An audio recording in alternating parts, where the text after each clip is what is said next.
ফোলাফাইনের কলবের মধ্যে বসে শয়তান মিন শাররিল ওয়াসওয়াসিল খান্নাস, খালি গুতায় একবার নিব মাঠে আরেকবার আনবে, আরেকবার নিবে আরেকবার আনবে। তার কারণ অনেকে বাজার থেকে আসতে একটু সময় হবে, আর তারা আসলে একটা মিস্টেক হয়েছে, তারা আমার সময়টা লিখে দেয় নাই। পোস্টারে যদি বলতো বাদ এসা সুন্দর হইতো। অনেক লোক আসার কথা ছিল, ফোনও দিয়েছে, আমি বলছি তো অনেক তো বাজার শেষ করে আসতে সময় লাগবে। এখন ওয়াজের একটা ফিলেজ লাগে, সৌন্দর্য লাগে। যদি আপনারা কম হন, আমার বিশ্বাস 100 এগুলো আশিক রসুল, আল্লাহু আকবার বলেন। তো আশিক রসুলদের সামনে তো আলোচনা হবে। আমি সামান্য একটু আয়াত নিয়েছি, আয়াতের উপর আলোচনা করব। আল্লাহ যেহেতু আমাদের জন্য উল্লেখ কোরআনে বলেছেন কুল্লু নাফসিন জায়কাতুল মাউত, আমরা মৃত্যুর স্বাদ গ্রহণ করতে হবে। এই মৃত্যুটা এমন ভয়ঙ্কর, আবার খুব সহজ। আল্লাহু আকবার বলেন। আমি বলবো কাছে আর দূরে যতগুলো ওলামাই কেরাম আছেন, হক্কানি দিনে মানে আলেম দিনরা, আলেম ভাইয়েরা, আপনাদেরকে আমি হাত জোর করে বলবো মনোযোগ দিবেন। আর বাচ্চাদেরকে যেগুলো উঠে যাবে বসতে দিবেন না, ফাঁকে দিয়ে আপনারা ঢুকে যাবেন। কারণ ফোলাফাইনের কলবের মধ্যে বসে শয়তান মিন শাররিল ওয়াসওয়াসিল খান্নাস, খালি গুতায় একবার নিব মাঠে আরেকবার আনবে, আরেকবার নিবে আরেকবার আনবে। স্টেজের ভিতরে যখন আসে বসে, প্যান্ডেল থেকে উঠা বসা করলে ওয়াজিনের ওয়াজ নষ্ট হয়ে যায়, ঠিক কিনা? আর আমার বিশ্বাসে মাঠে জায়গা হবে না। আমার সময় যদিও কম হয়, আমার পরে বিশেষ করে তোমার নামটাও তো ভুলে গেছি, সেলিম আছে, আমার বাজান আছে, ওনারা করবে যেহেতু তাবারক আছে। তো আমি আপনাদেরকে মাহফিল ওনাদের নেওয়ার টাইমে বলছি 8টা থেকে 10টা। আমার অল্প সময়ের ভিতরে আমি চেষ্টা করব 3 ঘন্টার আলোচনাটা করার জন্য। তো ওই মনোস্তাপ নিয়ে যদি আপনারা না বসেন, মনোযোগ যদি না থাকে, আমার তো ওয়াজটা আসবে না। আর কমিটি যারা আছেন বাজান, আমার 2টা লোক আছে ক্যামেরা, ওরা অনেক দূর থেকে আসছে, তো ওরা মেহমান, আপনাদের এই আলোচনাটা সারা পৃথিবীতে যাবে। ওই মাসুক বেটা আছে, আরেকজন আসছে হবিগঞ্জ থেকে, আরও মিডিয়া আসতো। আমি কিছু বাবা এটা না, আর একটা মাহফিল আছে আমার ওইদিকে গুগাউড়ার কাছে, ওরা চলে যাবে, ওখানে অনেক মিডিয়া চলে গেছে। তো এই জন্যে চাইল গাছ, হ্যাঁ চাইল গাছ, ওখানে প্রায় আরও 10-12টা মিডিয়া চলে গেছে। আমি বলছি ওদিকে যাও, আমার সময় এখানে কম। তারা কোনো না হুজুর আমরা সুযোগ পাইছি দুটোটাই নিব। তো মাসুক বেটা আছে, এই রাফসান বাবা তুমি তাদেরকে ঘরে নিয়ে যাও, ওরা খানা দানা শেষ করে চলে আসো। আপনারা যেহেতু বলছেন আল্লাহ পাকের 30 পারা কোরআন, এই লোহে মাহফুজের কোরআন নেই, কারো কোনো সন্দেহ আছে? একটু কথা বললে খুশি হব। সন্দেহ আছে? নাই। আমার জ্ঞানী গুণী সুন্নি ভাই বাবারা, মুসিকান্দির বন্ধুরা, পর্দানিসীন মা বোনেরা, যতগুলা লোক এখনো দাঁড়িয়ে আলোচনা শুনেন এবং শোনার মনস্তাব করেছেন, মৃত্যু এমন যন্ত্রণা, এমন কষ্টদয়, যতই আপনি বাহাদুর হন না কেন, বাদশাহ হন না কেন, মৃত্যু থেকে পলায়ন করার মতো কারো কোনো রাস্তা নাই। আজ পর্যন্ত শুনলাম না কোন মুফতি, মুহাদ্দিস অথবা বাদশাহ, রাজা, প্রজা, প্রেসিডেন্ট, মন্ত্রী, মিনিস্টার মৃত্যুর হাত থেকে রেহাই পেয়েছে, পলায়ন করেছে। পারে নাই। অতএব আমরাও পারবো না। আমরা সবাই তো কবরে যাত্রী। ওই কবরে চিন্তা চেতনা নিয়ে জান্নাতের মেহমান হয়ে বসুন, কারণ মৃত্যু বড় ভয়ঙ্কর রে বাবা। যার ভিতরে আল্লাহর ভয় থাকবে তারা হবে তাকওয়াবান ব্যক্তি রে বাবা। যেমন আল্লাহর ভয় ছিলেন একমাত্র মা আসিয়ার কলিজার মধ্যে। আল্লাহু আকবার, আল্লাহু আকবার। কেন ফেরাউন খুব মারাত্মক ছিলেন, যার দেহটা ফানিয়ে কয় আমি খাইয়ে কি আমি অপরাধী হব? বানিয়ে খায় নাই, মাটিতে রাখছে, মাটি আল্লাহর দোহাই, এটার আমি খাইলে আমি আরো বড় অপরাধী হব। আগুনে দিলেন, আগুনও জ্বালায় নাই, এখনো মমি বানায় আল্লাহ পালায় রাখছে। দুষ্ট ফেরাউনের কথার দিকে যাইতাম না। ওই ফেরাউনের মতন ব্যক্তিরও আল্লাহ মরণ দিয়েছে, ঠিক কিনা? বাঁচতে পারে নাই। পায়ে জায়গায় কথা বলি, নমরুদ 1000 বছর হায়াত পাইলেন, 400 বছর পর্যন্ত তারা জুতা দিয়ে ফিডাইলেন। ও বাবা, জুতা দিয়ে ফিডানোরও কারণ আছে। এরপরে তার মরণ হইলেন, কেউ মৃত্যুর হাত থেকে বাঁচতে পারে নাই। এই জন্য আমরা বলি মরণ যখন আসবে কাছে, সবাই কাঁদবে আমার পাশে, কিন্তু কারো করার কিছু নাই, ঠিক কিনা? ওই কলিজার মধ্যে মরণের ভয় জাগা দিয়া আল্লাহর হস্তে জান্নাতের মধ্যে বসে যান। পৃথিবীর মধ্যে পয়গম্বর সুলেমান নবী, আল্লাহ ওনাকে পাওয়ার দিলেন, ক্ষমতা দিলেন, যা বলতেন তাই হয়তো সুলেমান নবীর। এত এত নবুয়তের মধ্যে এত ওনাকে মর্যাদা দিলেন। সমস্ত দিন যেমন তারান্নুজ, জিনের আদি পিতার নাম হলো তারান্নুজ, ওই তারান্নুজ 60,000 বছর হায়াত পেয়েছে। ক হাজার? এই তারান্নুজ ওনার গোলামি করেছে। ওনার পাগল ছিল, আংটির মধ্যে গসা দিলে জিন হাজির হইয়া যাইতেন। সুলেমান নবীরে আল্লাহ এমন পাওয়ার দিলেন, একদিন কলিজার ভিতরে অহংকার চলে আসছে। অহংকার আসছে মানে কি, আল্লাহ আমি যা কই তাই তো হয়, আমার মতো তো আর কেহ নাই। কথাটা বলতে দেরি রে, আল্লাহ কই সুলেমান অহংকারের চাদর হলো আমি আল্লাহর। এই চাদরে যারা হাত দিবে তারা ধ্বংস হবে। খবরদার তুই অহংকার করিস না। সুলেমান কয় আমি রাত কইলে রাত হয়, দিন কইলে দিন হইয়া যায়। অহংকার অহংকার ভিতরে আসার কারণে নদীর মধ্যে আংটিটা পাড়ে রেখে গোসলে নামছে। ঢেউয়ের লগে আল্লাহর হুকুমে মাছ আইসা আংটিটা গিলে ফেলেছে। জাগার মধ্যে বাদশা রাস্তার ফকির হইয়া গেছে। বানাইছে কেডা? আর জোরে কন না, কি না পারে মাওলা। সেকেন্ডের ভিতরে সুলেমান পয়গম্বর উঠে দেখে আংটি নেই। আল্লাহ গো, এখন তো আমি বাদশা নাই, যদিও বাদশা হই আমার পাওয়ার নাই, কারণ আমি যা করতাম জিনের মাধ্যমে করতাম। সুলেমান নবী একটা তক্তের মধ্যে চলেছেন, এই তক্তের ওজন ছিল 82 মণ। কয় মণ? আপনারা তক্ত চিনেন? তক্ত এই দেশে নৌকা বানায় কিনা জানি না, আমি কয়েকদিন আগে দেখছি আমাদের সুমন ভাই নৌকা করে এবং নেমে আপনাদের সোনারঘাটের নদী পরিষ্কার করছে।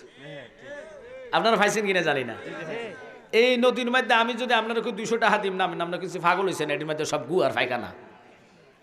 কিন্তু আমার ভাই সুমন ভাই, ইনি তো নেতা না, ইনি জনগণের বন্ধু। কথা কন না কা?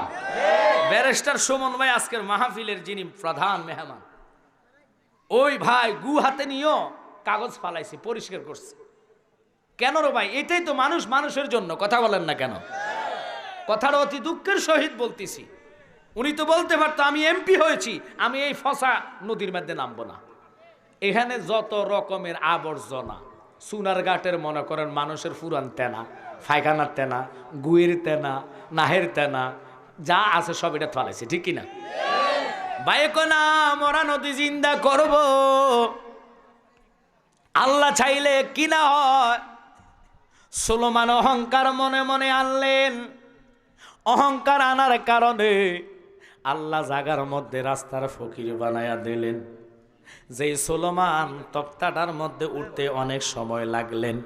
আপনাদের মনে অনেক কষ্ট হচ্ছে বাবা, আমি বললাম তো 2-1 করে করে প্রেমিকা এসে মাঠ ফুরে যাবে, কারণ আমার মাহফিলে কখনো লোক খালি হয় না। তবে মিস্টেকটা বলছি কোথায়, তারা প্রচার যদিও করে, পোস্টারে লেখা যদি থাকতো বাদ আসা, এত কোনো মানুষ চলে আসতো। কথা কন ঠিক কিনা?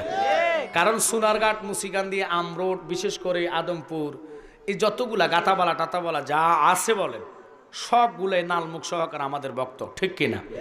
সুন্নিয়াতের পাগল এই যে যুবক যারা আসছে, এরা তো টাকা পয়সার জন্য আসে নাই, এরা আসছে আল্লাহ রসুলকে পাওয়ার জন্য।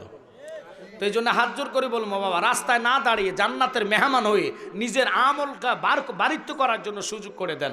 এই জন্য অনুরোধ থাকবে আমার দিকে লক্ষ্য। আমি এই আলোচনাটা ধরতাম না, বহু লোকের কলিজায় মনে টাকা হওয়ার কারণে অহংকার আছে কিনা? আরো জোরে কোন আছে কিনা? মানুষকে মানুষ বলে দাম দেয় না, এরকম আছে কিনা? আব্বা বিদেশ থেকে এসে, ইতালি থেকে এসে, ফ্রান্স থেকে এসে তার পাশে দাঁড়ানো যায় না, এরকম অহংকারী তাকাব্বুরি লোক আছে কিনা? আল্লাহর পয়গম্বর সুলেমান নবীরে দিয়ে বুঝাচ্ছি, আল্লাহ কয় অহংকার করলে আমি কাউকে ছাড়বো না। আল্লাহর ধরা বড় শক্ত ধরা। কোরআন বলে ইন্না বাদশা রাব্বিকা লাশাদীদ। আল্লাহু আকবার। ঘোষণা কার? আল্লাহ। আল্লাহর ধরা বড় শক্ত ধরা। যে সুলেমান কয় আল্লাহ আমি পানি থেকে খাজনা নেই, মাছের বাসা বুঝি, ফিফিলিকার বাসা বুঝি, রানী বিলকিসের সিংহাসন, চোখের পাত্তি মারার আগে ও বাবা আসিফ বিন বরখিয়া ওনার সিংহাসনের সাথে মিলাইয়া দিলেন। এবার ওনার মানে অর্থাৎ উম্মতের এত পাওয়ার ল্যাংড়া, জিনে কয় হুজুর আপনি যে বৈঠক করলেন এই মিটিং শেষ হওয়ার আগে, আমি ওয়াজ করতেছি না এখন, মনে করেন এটা একটা মিটিং অথবা ওয়াজ, মিটিংও তো অনেক সময় মাইক দিয়া মিটিং করে কি করে না, এই মঞ্চের মতন উনি প্রজাদেরকে নিয়া মিটিংয়ে বসলেন, জিনদেরকে নিয়া, কে আছো, রানী বিলকিসের সিংহাসন আমার সামনে এনে দিবা। জিনের সর্দার দাঁড়ায়া কয় হুজুর আপনি যদি অনুমতি করেন তাহলে আমি এই মজলিসটা শেষ হওয়ার আগে আনে দিব। আল্লাহর কসম সুলেমান কয় আমার এতটুক সহ্য হইতো না, আমার এই সময়টা সহ্য হইতো না রে, আমি এই ধৈর্যটা ধরতে পারবো না, আরো তাড়াতাড়ি কি আনতে পারবা? আসিফ বিন বরখিয়া ল্যাংড়ায়া উঠটা দাঁড়ায়া কয় হুজুর গ যদি আপনি আমার ল্যাংড়া দেখেন কিন্তু আমি আপনার উম্মত, অনুমতি দিলে আপনার জিন প্রজারা কয়েছে, বাদশা কয়েছে মিটিংটা শেষ হলে আয়না দিব, আমি এতটুকু সময় নিতাম না, হুকুম যদি করেন আপনার চোখের পাত্তিটা এইভাবে বন্ধ করে মেলবেন, মেলার আগে দেখবেন রানী বিলকিসের সিংহাসন। মাওলা কিনা মারে বেলায়েত কাহাকে কয় বুঝে নেন, সেকেন্ডে আল্লাহ আপনাকে আসমানে উঠাইতে পারবে। আমরা তো ওয়াজ শুনেছি রসুলকে নামার টাইমে বোরাক রফ রফ, আজকে ওদিকে জানিয়ে সময়ের অভাবে এত কিছু নিয়ে আল্লাহ রসুলকে আল্লাহ নিয়েছেন, কিন্তু আনার টাইমে কিভাবে আনেছেন বহু মৌলবীও জানে না।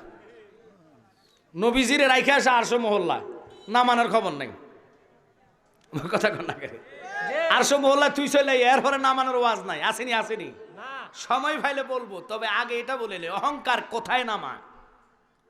যতই গাড়ি বাড়ি করেন না কেন কিছুই কবরে যাবে না, খোদার কসম 3.5 হাতের বেশি আমি জ্বালালেও পাবো না।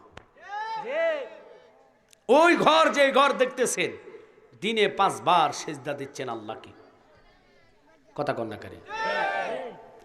আল্লাহর ভয় যদি থাকতো তাহলে মুসিকান্দির লোক যদি জান্নাতে আসে আমার বিশ্বাস জান্নাতে লোক অভাব হবে না। মাঠে আটতো না, অথচ গরুর তাবারুকের জন্য কিছুক্ষণ পরে দেখবেন বিড়ে বিড়ি লেগে যাবো গা। গো বঙ্গবন্ধু এই জন্য বলেছে ফতুয়া যে আল্লাহ আমার বাংলাদেশে আমি 7 কোটি কম্বল এটা নিজে পাইছি না, রাগ করছেন? এই দেশটা ওই দেশ, গরু খাওয়াইন না বিরিয়ানি সাইরগা দিলে 2-1টা মার্ডার হয়ে যাবো এখানে, কে কার আগে লওয়া যায়, কথা কন্যা করে। ছেড়ে দিলাম সুলেমান নবী কয় আল্লাহ আমি পানির থেকে খাজনা নিব। আল্লাহ কয় সুলাইমান এত বড় পাওয়ার নিস না, ক্ষমতাটা নিস না, না আল্লাহ আমাকে দাও আমাকে দাও আমাকে দাও, তুমি না মনিব আমি না পয়গম্বর, আমারে তুমি নবুয়তি দিলা, এটাও দাও। আল্লাহ কয় ঠিক আছে যাও। সুলেমান নবীর তখ্তটা প্রতি সেকেন্ডে দূরত্ব ছিল 2,88,00,000 মাইল দূরত্ব, এত স্পিডে চলতেন এটা, আল্লাহু আকবার। আমরা আগের দিনে আলিফ লাইলা নাম শুনছেন কিনা জানি না, আমি ছোটবেলায় লাইট জ্বালায়, কি লাইট জানেননি আপনারা, যে এই যে ফডের দুধের চা খান না, ডানু, এই যে 1 নম্বর ডানুর দুধের চা, ডানুর এই মানে ছোট ছোট ডানুর ইয়াগুলো আসেনি, কোপডাগুলা এত এত বড়, কথা কন্যা কেরি, এখনো দেখবেন দুধ চা যারা বানায় এত বড় বড় এই ডানুর ফটগুলা, এগুলার ভিতরে মোমবাতি জ্বালাইয়া মুখটারে কাইটটা ওই যে তার দিয়া জিয়া তার দিয়া লাইট বানাইয়া আমরা আলিফ লাইলা চাইতাম যাইতাম। তা আলিফ লাইলার মধ্যে দেখতাম এই সিংবাদ নাম কি ছিল, সিন্দাবাদ, ও এইভাবে বলতো আর কি, অথবা ওনার নাম আর একটা ছিল এরকম নামাজের মশলার মতন একটা ইয়ার মধ্যে উঠতেন, এটা উঠতেন খালি উড়ে উড়ে ওনারে নিয়ে যাইতেন, কথা কন্যাকা, এটা চাদর উড়ে উড়ে নিয়ে যাইতেন, এই রফ রফটা ছিল চাদুরের মতন, সুবহানাল্লাহ সুবহানাল্লাহ, আর বোরাকটা ছিল গোড়ার চেয়ে ছোট, খচ্চরের চেয়ে বড়, আল্লাহু আকবার। এরপরে আল্লাহ আনার টাইমে কিভাবে আনছে এটা বহু মৌলবী জানে না। তা আমার জ্ঞানী গণী সুন্নি বাবারা সময় পালে এটা টাচ দিয়ে যাব, একটু লক্ষ্য করেন, যেহেতু মিডিয়া আছে আমি চেষ্টা করি মিডিয়াদের সামনে 10 মিনিটের আলোচনা হলো নতুন দেওয়ার জন্য, কারণ ওরা অনেক কষ্ট করে আসছে, একটু লক্ষ্য করবেন। সুলেমান পয়গম্বরের তক্তর ওজন ছিল 82 মণ, তক্তটার মধ্যে কদম রাখলেন, তক্তরে চল সাগরের দিকে যাইতেছে যাইতেছে যাইতেছে, টানা 3 দিন পর্যন্ত উঠছে। কয়দিন? 3 দিন। 2,88,00,000 মাইল দূরত্ব ব্যাগে যদি এই দূরত্ব ব্যাগ জাহানটা চলে, 3 দিন চললে কত দূরে চলে গেছে এবার বুঝে নেন রে বাবা। কিন্তু 3 দিন পরে সুলেমানের তক্তা ডাক দিয়া কয়, সুলাইমান আমার তাড়াতাড়ি করে ফাড়ের মধ্যে জিরানের ব্যবস্থা করে দে। আমার যদি তুমি জিরানের ব্যবস্থা না করো আমি এক্ষুনি ধ্বংস হইয়া শেষ হইয়া যাইমু। সুলেমান নবী কয়, আর কি কস? এত থই থই পানি, সাগর, অথই পানির মধ্যে আমি কোথায় তোরে জিরানের ব্যবস্থা করব? সাথে সাথে সুলেমান নবী 2 রাকাত নফল নামাজ আদায় করছে। আল্লাহু আকবার কর। আল্লাহু আকবার। আল্লাহর কাছে কি দিকে তো, আল্লাহ তুমি আমারে বাঁচাও, আমার তক্তরে বাঁচাও। সুবহানাল্লাহ বলবেন না? সুবহানাল্লাহ। আল্লাহ দেখতেছে পয়গাম্বরে চাইছে, নাদি পারেনি। আল্লাহর কাছে কোনো কিছুর অভাব আসেনি না। সাথে সাথে সাগরের মধ্যে মাছ একটা বেশি উঠেছেন। ওই মাছের পিঠের মধ্যে তক্তটা বসা জিরেছে প্রায় 3 ঘন্টা। জিরানের পরে সুলেমান নবীর কয়, হুজুর আপনি অনুমতি দেন, এবার আমি যেতে পারবো। সুলেমান নবীকে, ধৈর্য ধর, তোর যে এত ওজন 82 মণ ওজনের তক্তটা, সাগরের কত বড় মাছটা হইতে পারে, মাছটার একটু নামটা জানি না লই। আল্লাহু আকবার। আল্লাহু আকবার। আরে মাছ, আমি তো তোর ভাষা বুঝি, বলো বলো কে তোমার এত পাওয়ার দিয়েছে? তুমি কত বড় মাছ, কোন জায়গায় আছো? সাগরের মাঝখানে না কিনারে আছো? মাছের জবান দিয়া মাছ কয়, সুলেমান নবী রে, এত কথা জানার দরকার নাই, চইলা যা। আমি মাছ কোথায় আছি না আছি এটা জানবি কি জন্যই? আমারে আল্লাহ হুকুম করছে, আমি তোর তক্ত শুদ্ধা বাঁচাইয়া দিলাম রে। আল্লাহু আকবার। কিন্তু তুমি আমার নাম জানার দরকার নাই। সুলেমান নবী কয়, না, তোর নাম না জানা ছাড়া আমি যাইতাম না। কয়, তাহলে তুই কোন জায়গায়? সাগরের মাঝখানে না পারে? কয়, আমি সাগরের মাঝখানে যাই না। কেন যাস না? কয়, বড় মাছ আমারে গিলা খেয়ে ফেলবে। আল্লাহু আকবার। আল্লাহু আকবার। 82 মণ ওজনের তক্তাটা কাঁধে লিয়েছেন, আর ওই তক্ত ওজন লওয়া মাছে কয়, আমি মাঝখানে যাই না, ভয় আমার বড় মাছ গিলে ফেলবে। আল্লাহু আকবার। ইউনুস নবীকে যে মাছে খেয়েছে, ওই মাছকে আরেকটা মাছে খেয়েছে। অথচ ইউনুস নবী আমরা চেয়ে অনেক লম্পা ছিলেন, আমরা তো এখন লম্পা না, বিশাল লম্পার ইউনুস নবী। আল্লাহু আকবার কোন। ওই দিকে যাওয়ার সময় নাই। সুলেমান নবী কয়, মাছরে মাছ, নামটা না জানা ছাড়া আমি এই আমার তক্তর উড়াল দিতে বলবো না। মাছে কয়, আমার নাম জানলে তোমার ঘিন্না লাগবে, তুমি তো অহংকারী, অহংকারী, তোমার ঘিন্না আসবে। কয়, না, নাম জানাও। এবার নামটা বলতে যাইয়া সুলেমান নবীরে কয়, আমি ছোট মাছ, পাড়ের কাছে কাছে থাকি, মাঝখানে যাই না। আমার নাম হলো দাড়খিলা মাছ। কি মাছ? আপনাদের দেশে দাড়খিলা চিনেন? পুকুরের ফাড়ে ফাড়ে, এই গাঙ্গের নদীর পাড়ে পাড়ে থাকে, কথা কর না কা? ওরে দাড়খিলা মাছ এত ওজনীয় তক্তা নিয়েছেন, পাওয়ার ক্ষমতা দিয়েছে কে? আল্লাহ। মানি না জোরে খন? আল্লাহ। ওই আল্লাহ যদি 82 মণ ওজনের তক্ত দাড়খিলার কাঁধে 3 ঘন্টা পর্যন্ত জিরানের পাওয়ার ক্ষমতা দিতে পারে, বান্দারে তুই যদিও গরিব হস, আল্লাহর প্রেম কলিজায় থাকলে দুনিয়ার প্রেম লাত্তি দিয়া জান্নাতে বসে আখেরি মুনাজাতে যখন কাঁদবা, রব তুমি পারো না এমন কাজ নাই। আল্লাহ কয়, মসজিদের উসিলায় মাহফিলের খাতিরে আমি তোর দোয়া কবুল করে নেই। ওই আল্লাহর ভয় তো আমাদের অন্তরে নাই, কথা বলেন না কেন? আজ যদি এখানে নাচ নিয়ে আনতেন, দুনিয়াবি গান গাজনা হইতেন, আপনারা কোন মানুষের অভাব হতো? যতই নালমুখ বাজার হক না কেন, সুলার গান বাজার হক না কেন, মহিলাদের গানের একটু বাদ্যের সাথে সাথে পকেটের টাকা চুরি মারত, কথা কন না কে? তখন টাকার মায়া নাই, প্রেমের হাল কি টাকা মারে। একটা হুজুরদের ফতুয়া নাই শেরেক। আমরা সুন্নি আলেম হয়ে সুন্নির গীবত গায়, সুন্নিরা ওলি আল্লাহ শানে নাত গাইলো হেগো কলিজে আঘাত লাগে। কি দুঃখজনক! ওরা ফতুয়া ছাড়ে 3 ঘন্টার মধ্যে আলোচনায় করে কতক্ষণ, কালেকশন ওয়াজ দিয়ে শেষ। তো তোর সকলে তুই আমার ওয়াজের লাই দাবাত দে, তুই ফতুয়া না দিয়ে ওয়াজের জন্য দাবাত দে। যদি ওয়াজ না করতে পারে ফিল্ডার কথাই করতাম না। এখন কেন প্রত্যেকটা মাহফিলে আমারে বাজান, আপনারা রাগ করেন না, ওনাদেরকে জিজ্ঞেস করুন, ওনারা দাওয়াত দেওয়ার টাইমে কিছু আমাদের মসজিদ কালেকশন করা লাগবে। তো এখন আমার কি অপরাধ? আমি কি ইচ্ছা করি করতেছি? কথা কন না খাব, যে কোনো মাহফিলে যে কালেকশন ছাড়া দাওয়াত দেয় না। একটা দিন দাওয়াত দেন যে জালালি সাহেব শুধু তোমার ওয়াজ শুনবো, কোরআন হাদিসের কথা না বলতে পারলে কইলাম তো ওয়াজ করতাম না। গত 5 দিন মাহফিল করছি ছাতক কওমি মাদ্রাসার মাঠ, 2 জন পাশে ছিল কওমি হুজুর, ইচ্ছা মতন 800 থেকে জমিন পর্যন্ত শুধু ওয়াজ করছি, যাতে যেগুলা ছিল এগুলা 14 গোষ্ঠী ওয়াজ শোনে নাই। আশ্চর্য হয়ে গো জালালি সাহেব এগুলো কি আলোচনা করেছেন 800-র উপরে। তো যারা এগুলার খবরে জানে না তারা কিতাবের কি বুঝবে? ছেড়ে দিলাম, খুব খেয়াল করবেন। সুলেমান পয়গাম্বর এবার কয়